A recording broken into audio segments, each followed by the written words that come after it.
giila to si Sotero Cabahog, nga murag builder. Ganahan ba siya magtukod o mga buildings? Ganahan siya magtukod o mga infrastruktura?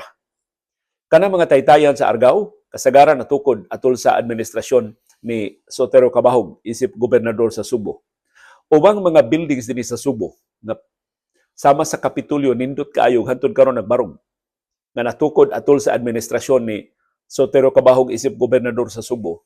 Kanang Mandawi Presidensya, kanang City Hall karon sa Mandawi.